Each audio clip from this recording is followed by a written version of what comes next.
In Tim's life, he worked with many different artists and musicians to collaborate on songs. And the next person I'm going to speak to is a singer and songwriter that I've had the opportunity to work with and get to know. This is Gavin DeGraw. What's up, Aloe? Good to Hi, see you, Gavin. man. Good to see you. Thanks for Thank you having me for, on, man. man. Thank you for joining me in this tribute to Tim. It All looks like right. you're surviving the quarantine, all right? Absolutely, man. I'm surviving, but I think I'm worried death by boredom more than I'm worried by How though? virus. I mean, you're a musician. Like, there's gotta be. I guess it's because you have to just make music by yourself. You thrive in collaboration too, don't you?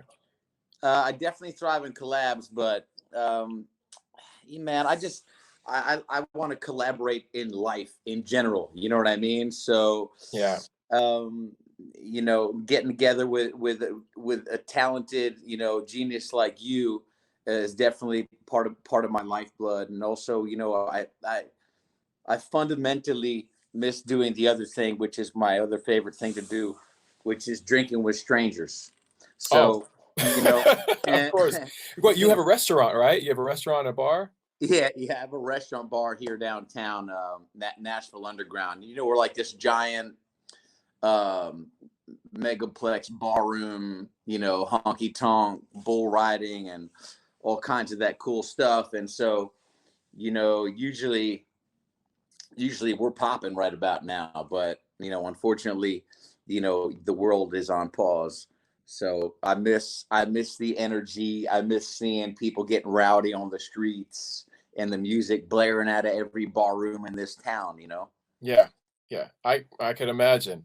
Yeah. Um, I wanted to ask you about your connection to Tim because when I saw you at the tribute in Stockholm, we didn't get a whole lot of time to talk. But Sure. I could have sworn I heard you in the hotel room practicing or rehearsing or something or making music uh, Probably. all hours of the night. Probably. But we didn't get a chance to connect. So yeah, tell me, what was your connection? With Tim, I remember I had met Tim at a initially at a one of these radio conferences. Like Like a one of those big I don't know what you call it, almost like a junket. hmm Where they happen like once or maybe a couple times a year, where every artist who's out there who's got a record coming out or is thinking about putting out a record or just put out a record goes. And you know how it is, like you go out to maybe like the Staples Center or whatever, and they'll have this huge junket, and there's just artists coming in all day long with all their reps and this and that, and every radio station in the country and a lot of radio stations from around the world are there, and they're broadcasting live, or they're at least putting together some content to play throughout the season. yeah. And Tim came in, and I knew he looked familiar. And somebody told me who it was. They're like, "Oh, that's Avicii." Blah, blah. You know how the business is. There's always Right. somebody to whisper in your ear and let You you have know. somebody. Uh-huh. You know what I mean? Yeah. So I'm like, "Oh, that's Avicii, right on." So, and he had this nice, cool calm about him. He had a really friendly demeanor, a nice, mild, friendly, approachable demeanor, which was a beautiful thing about his personality type. Yeah. And very understated. Um, and so I approached him and I said, "Hey, man, I just want to say congratulations." And just some very, just a quick hello, because the nature of those things. It's everybody's getting tugged here and there. Sure. Um, and then he reached out. It was probably 2 years later. And it was through a couple guys, mutual friends, guys I'm sure like Rami and Carl Falk, Yeah, of and course. guys like that. And Rami and Carl I had already known for many years, hmm kind of in and not in, working with Max Martin and this and that, just that community, you know what I mean? Like the all the Vikings, all those melodic Vikings up there, So, anyway, they said, "Hey, man, we heard you're in LA. Why don't you come by the studio?" Which I did, and I think it might have been Henson It might have been the Henson Studio, if I'm not mistaken. Right. Maybe not the old Henson Studio, which is where they used to make the Muppets, and shit like I've that. been there. Yeah, it's pretty Yeah, awesome yeah, spot. really, really cool. And I think that might have been the studio we got together in. And I walked in. Of course, everything was being filmed the whole time, which was cool. Which I kind of liked what was happening because I'm glad that there's documentation of everything. I think there was the things that I did with Tim were not well documented except for the yeah, one session, but I can appreciate it now because like, man, in his absence, you want to have some one of those moments recorded to yeah, just be able to look back and see. 100%, man, 100%. It's kind of like it's one of the funny things I like to do anyway. Is because as we're gonna get older, if God willing, we do. Um, as you go back and you look at that old footage, it's kind of like one of my favorite things to do is when I'm watching movies or old movies and series and things like that. Like I'll go back and I'll watch like have you ever seen Band of Brothers? Yes. Okay, so there's this gigantic cast, right, in Band of Brothers, right? And granted, I saw it years ago, but I was just watching it the other day. I was watching an episode or two, and one of my favorite things to do is look in who's in the background Hmm. of old movies, old shows, and this and that, because you're always going to see people who weren't famous yet, who weren't a star yet, and they're somewhere part of the woodwork of that scenery or of that whatever's taking place, or they got a Hmm. small part, and not a big part, something small. And I was like, oh my God, that's Tom Hardy. You know what I mean? Like he's just kind of in the background, Right. unimportant. And that's also the beauty of documenting stuff like this. One of the things I thought was real cool because the more that stuff that's out there, I know we're going to look back at some footage somewhere that you were in somewhere and be like, oh my God, I can't believe such and such was, in the room that day. And look what he became later. You know what I mean? Look what she Yeah. became later. You know what I mean? One of Yeah. those. Everybody's got a story, and not 100%. everybody's story starts at the top, right? So we all have Exactly. come from somewhere, and it's usually Yeah. bootstrap, especially in this music business. So building it Exactly. up. You're right. Exactly. And so wait, Yeah. so uh, okay, so you met at a press junket. You met Tim at a press junket. Yeah. You connected, and Yeah. 2 years later, got a phone call Yeah. from him, an email, or what happened? It was like a message through Rami, Okay. and then I think he had, um, and then I think also Tim had sent me like a random email, um, probably just to because sometimes you get these messages and you're like, is this real today? You know what I mean? Because Hmm. Avicii was really hitting his stride, so you never know what's coming in. Yeah. And I was like, "Is this real?" So I was like double checking, and Rami's like, "No, this is real. Like, Avicii wants to do something." I said, "Cool." I said, "Let me know what he wants, because if he wants me to sing or write or whatever, I'm cool. I'm cool to do whatever." So I showed up, and a bunch of hands had already been on deck. Tim The was room was already there full, you're writing. saying. The room was full.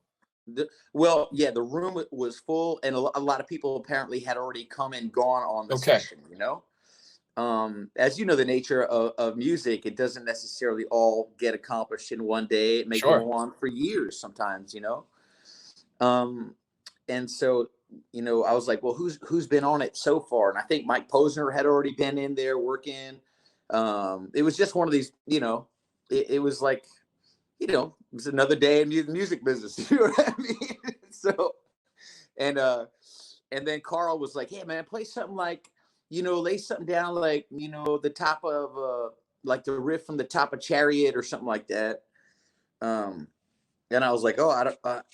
To be totally honest with you, I don't know how I came about that. So I mean, that's cool food for thought, but I just kind of stumbled into it. So let's just roll around, all over the piano Yeah. keys. It had a nice big, like maybe like a C7 in there or something, like a big, grand piano or baby grand.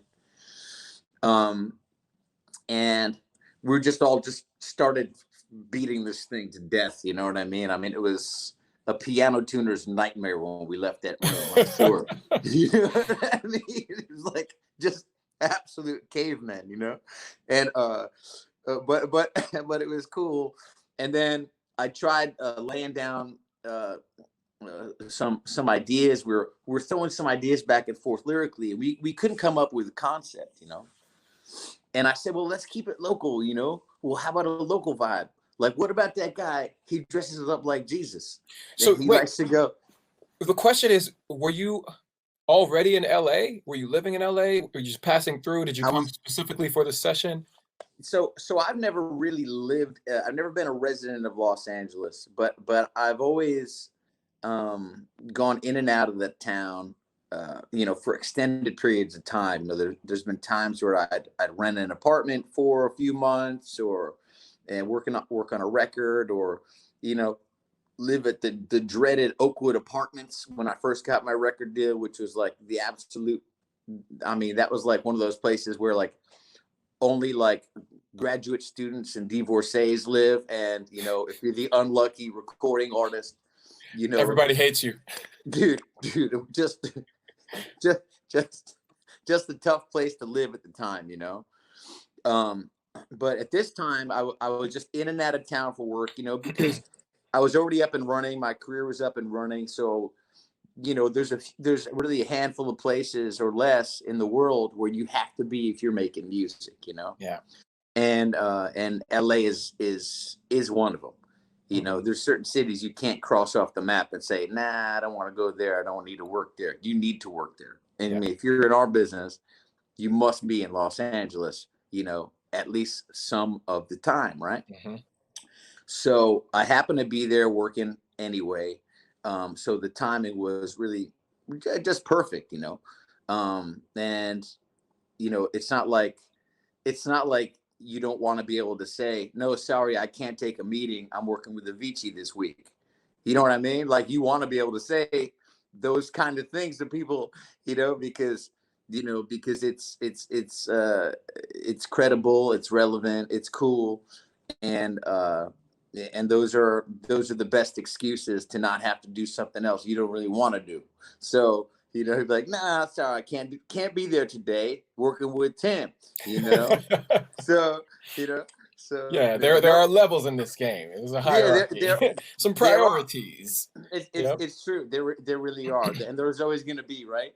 So and you know, so anyway, so we got in that room, and there we were trying to come up with a what's our angle, you know. And Yeah. I said, what about that guy who dresses like Jesus? And you always see him literally dresses like literally dresses like he's the Messiah, right? Yeah. He wears like I mean full on like the shroud and the Right. The sandals. sandals. Uh-huh. Yeah, yeah.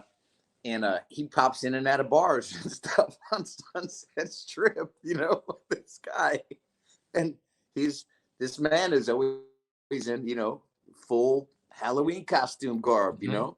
I don't know if he's religious, but he looks like the Messiah, you know? Mm-hmm. And so anyway, he's sort of like one of these people that you're driving through and you're like, oh my God, look at that guy. Like, no pun intended, but yeah, you know, oh my God, you know, and like there he is. And and just kind of like one of those surprising things when you're a tourist in Los Angeles, you know, you see somebody like you see Spider-Man and the Hulk, and then you see this guy dressed like he is, you know, with So, the long hair.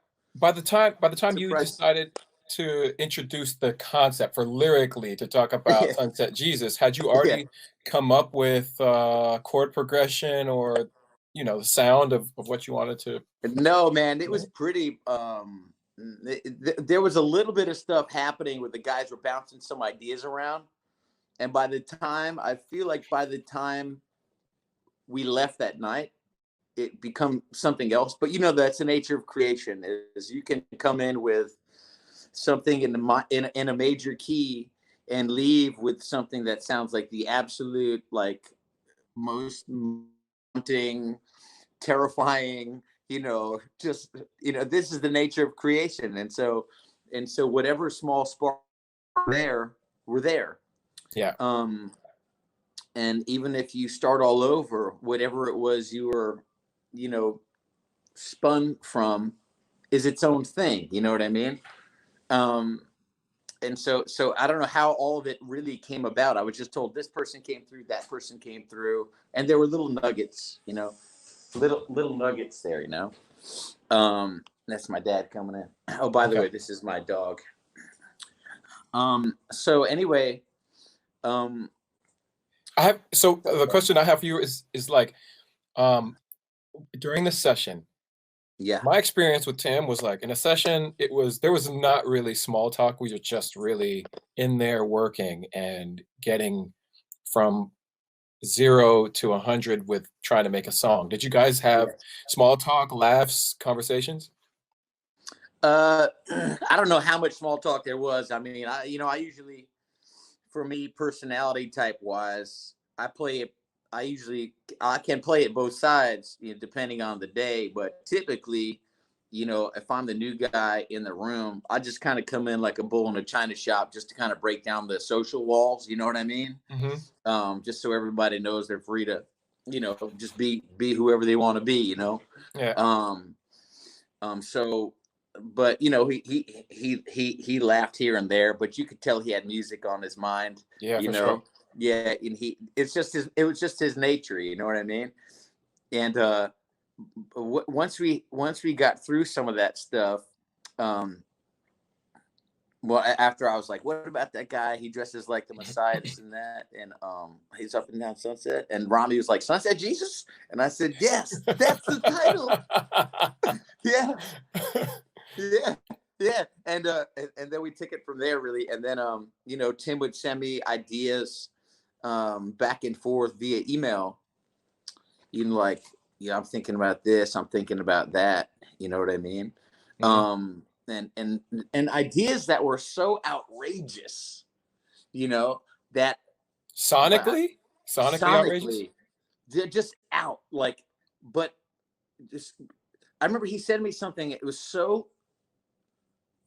just so bonkers, and it was good, but it wasn't like discombobulated. It was just sort of like, where does this come from in somebody's brain? You Right. know what I'm So when you say saying? bonkers, I'm wondering, are you saying like, was it new time signatures? Was it just an, a new sounds, new synthesized sounds?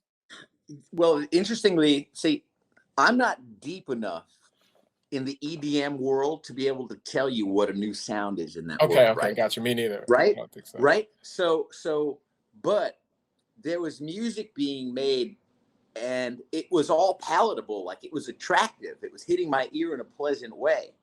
But I remember he sent me something. He was like, I think this is like maybe one of the best things I ever made, and I think it might work. Wow. You know what I mean? And it was just, I think what it was is that it was so unexpected. It was like, it wasn't the music that would come in the front door. It was like the crook who's breaking in the attic window off the side of the house, but he still manages to get in, and it works. You know what I mean? And it just, somehow it made sense. And I was like, I don't see how. And I was like, oh, I see how. You know what I mean? Okay. And it was That's surprising to me. that's interesting. Oh my goodness. I don't Yeah, know if those sounds, whatever you heard, had ever been finished and released. But yeah. you must be sitting on some gems that that hopefully the world will get to hear at some point. Oh, dude. Yeah, yeah. The one thing in particular, I was like, wow, because it was just so. It just made me feel so good. Yeah. See, the beauty of the music in general, is it something that you cannot touch, but you can feel. And that is what's so special and magical. Do you know what I mean? Like, you can't put your hand Yeah. on it, but you can feel it everywhere. You know? Yes. Yes, absolutely. Yeah. That's what the late great Bob Marley says, something along the lines of that. Music, when it hits you, you feel no pain. Beautiful. Yeah. I mean, beautiful. Yeah. You know? And and music is its own drug. It's its own drug, its own high. I You know call what I it mean? I call music the last playground. You know, as adults, we grow up, we don't go in the sandbox anymore, we don't swing on the jungle gym, but we get to have these endless experiences with the same toys over and over again. Totally. And we get to experience them with friends and Totally. to celebrate. You know, it basically is the playground, the sandbox where we get to meet new friends as well. Like music brings people together Totally. in a fantastic way, and you can see that Totally. in what Tim did, especially even just leaving a legacy that's so important enough to have a tribute. You know, there are other Absolutely. artists who have gone, and I don't know if um, they've made an impression in a way that everybody is still right behind every moment of their career, and you know that's something very special about Tim. So I'm just glad that I had the opportunity to be part of it, and Oh man, absolutely, man. I mean, just super cool. And if you could hear when you hear the variety of the music too, yeah, you know what I mean? You really absolutely. get to feel and hear someone's psyche and someone's many moods. And it's beautiful that how what a unbelievable direct line It's the a direct line. music is from the inside of someone Hmm. to to we can feel how someone else felt based on the music that they're creating, you know. Yeah, Then that's something that Tim executed, and that's very fascinating that you can really you can feel someone's ebbs and flows fundamentally through what they create sonically. It's a magnificent way to get a direct line into the feeling that someone is having about themselves or the world or the people with them, yeah. or you know, you name it. So You true. know, So it's true. just a beautiful thing. It's a gift. We have Yes, an amazing opportunity. I think a responsibility as well that we get to yes, share this emotion and feeling that's inside of us with the world. 100%. And he was and Tim was a facilitator of those things. You know, not everybody can get in a room with as many personality types as he did throughout his lifetime and be able to work with them. You know, I mean, you know, as an artist, Mhm. you know, typically if it's your name on something, right? You may become so personally invested that you're unwilling to bend or make concessions with the other person in the room because you're thinking, oh no, that will misrepresent me. This will blah blah blah blah. But what's interesting from the what we call like the EDM world is there's a personality type with the EDM guys that's I think different than typical artist personality types. You have to have an MC's mentality. You have to be, whether you are social or Mhm. not, you have to at least be able to appreciate the many other social personality types in order to work with those types. And that's something that the EDM guys that they really do stand out in that regard, and that they're willing to and capable of working with many personality types. Sure, it's You a know? social genre. It's not like the Yes. insulated singer-songwriter with a guitar who can live and die by their own creativity in the room. The Yes. dance music world, especially, Yes. is just the nature of their environment, the venues that they perform in with so many people, Yes. and then the creative craft, a lot of collaboration, a lot of writers, producers that are all coming together to bring sounds. It's I feel you on that. Yeah. It's something I very much admire about the genre is it's the personality types who are capable of sort of taking in all of that information and and they are not Synthesizing just it, yeah. and they're synthesizing it. Yeah, exactly. Exactly. It's its own skill. It's a totally different skill set. One I don't have at all. You know what I mean? I just don't have that skill set. I could never process all of that information and be able to just pick out the parts that work together, you know? I would probably fall in love with all of it. and be like, no, we'll just make a 45-minute song, you know? Yeah, exactly. You know what I mean? Oh man. Yeah, it's a beautiful thing. It is. I want to thank you, Gavin, for your time. Oh Really man, appreciate thank you you, bro. coming to share this moment to pay tribute to Tim. Absolutely, man. Great, man. I miss you, bro. Great to see you, man. I miss hearing you sing, man. Likewise, and I What hope a to see voice. you again soon Good. when we can travel again. I look forward to it, man. I look forward to it, man. Let's make something, man. Let's make some music, baby. Absolutely. Be Peace. good, my bro. Later.